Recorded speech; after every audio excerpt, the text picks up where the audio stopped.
यह भारत की राजधानी नई दिल्ली यानी दिल्ली के नई दिल्ली रेलवे स्टेशन जो कि सरकार के अंतर्गत है के सामने मैं बैठा हूँ और आप देख रहे हैं डीलक्स शौचालय। भारत के प्रधानमंत्री के रूप में तीसरी बार प्रधानमंत्री नरेंद्र मोदी ने शपथ लिया। उन्होंने जनता से वादे किए, ऐसे ऐसे वादे किए जिसकी अगर यहाँ चर्चा करूँ तो आप गंभीर रिपोर्टिंग सुनने के बजाय हंसने लगेंगे। फिलहाल मैं आपका ध्यान इस डीलक्स शौचालय की तरफ दिखाना है। आप देख रहे हैं एक टेबल लगा हुआ है, एक आदमी बैठा है शौचालय पे, लोग आ रहे हैं जा रहे हैं।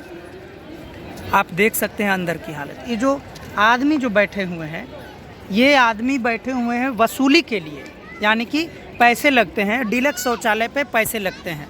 हम इनसे पूछेंगे कि जो डीलक्स शौचालय सामने दिख रहा है इसमें पैसे लगते हैं क्या सर? हाँ, पैसे लगते हैं। कितने पैसे लगते हैं? अभी पता नहीं, हम तो गए नहीं कभी गए ही नहीं? आप शौचालय ही कभी नहीं गए? वहाँ जाते हैं, उधर पैसे लगते हैं। उधर जाते हैं, उधर पैसे कहीं लगते हैं। आपको नहीं लगता है कि नई दिल्ली रेलवे स्टेशन पर शौचालय फ्री होना चाहिए, निःशुल्क होना चाहिए, पैसे नहीं लगने चाहिए? पैसे नहीं लगे मगर लेते हैं ये लोग। मगर लेते हैं ये लोग। आपको नहीं लगता है कि प्रधानमंत्री नरेंद्र मोदी जी तीसरी बार आज शपथ उन्होंने लिया है, लेकिन उन्होंने इंफ्रास्ट्रक्चर के मामले में यहाँ साफ़ सफाई का तो काम किया है, सुंदर तो बनाया है, लेकिन आम आदमी को जो मूलभूत ज़रूरतें हैं उसको पूरा किया है? पूरा किया है। क्या लगता है आपको? आप पानी कहाँ पीते हैं? आपके पानी पीने की व्यवस्था कहाँ पे है? पानी व्यवस्था साहब कहीं में हम तो पैसे से पीते हैं पानी। पैसे से पानी पीते हैं आप? अच्छा।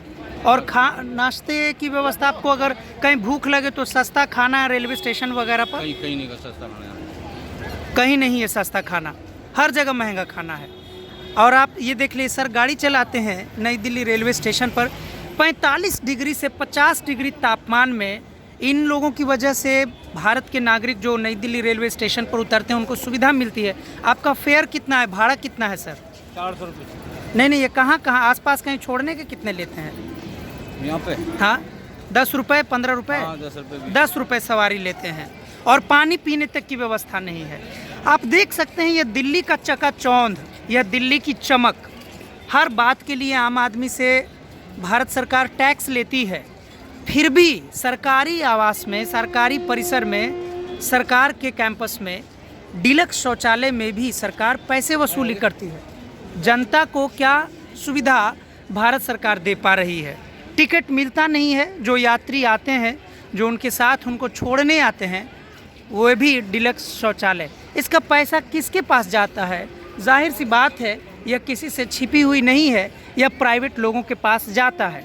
आप देख सकते हैं कि रेलवे के भीतर भी हम सभी जानते हैं कि IRCTC जो कि एक प्राइवेट ऑर्गेनाइजेशन है, प्राइवेट कंपनी है, IRCTC से टिकटें बुक होती हैं, उसका कमीशन जाता है। फिर आप देख सकते हैं ये जितने भी बड़े बड़े आउटलेट्स हैं, प्राइवेट आउटलेट्स हैं, महंगे आउटलेट्स हैं, खोले गए हैं। लेकिन जैसा कि आपने सुना, वो सवारी वाले कह रहे थे कि उनके लिए कुछ भी सस्ता खाने पीने की चीज़ें स्टेशन पर उपलब्ध नहीं है। पानी यानी पीने वाला पानी की भी व्यवस्था तक नहीं है। तो यह भारत सरकार के तमाम दावों का, आम आदमी के सरकार होने का यह पोल खोलती है। हम समझ सकते हैं कि भले ही प्रधानमंत्री के रूप में नरेंद्र मोदी जी ने अपनी खुशी के लिए इतिहास पुरुष के रूप में खुद को स्थापित कर लिया है कि भारत के पहले प्रधानमंत्री पंडित जवाहरलाल नेहरू के बाद नरेंद्र मोदी ही वो दूसरे प्रधानमंत्री होंगे जिन्होंने तीसरी बार लगातार प्रधानमंत्री पद की शपथ ली।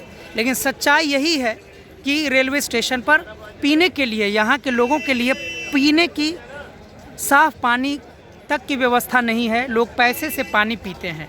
तो हम देख रहे हैं कि इस आधुनिकता के दौर में, चकाचौंध के दौर में, जहाँ चीज़ें, इंफ्रास्ट्रक्चर बढ़ रही हैं, लेकिन आम आदमी के जीवन में कोई बहुत बड़ा सुधार नहीं है। इसी के साथ मैं अपनी बात समाप्त करता हूँ।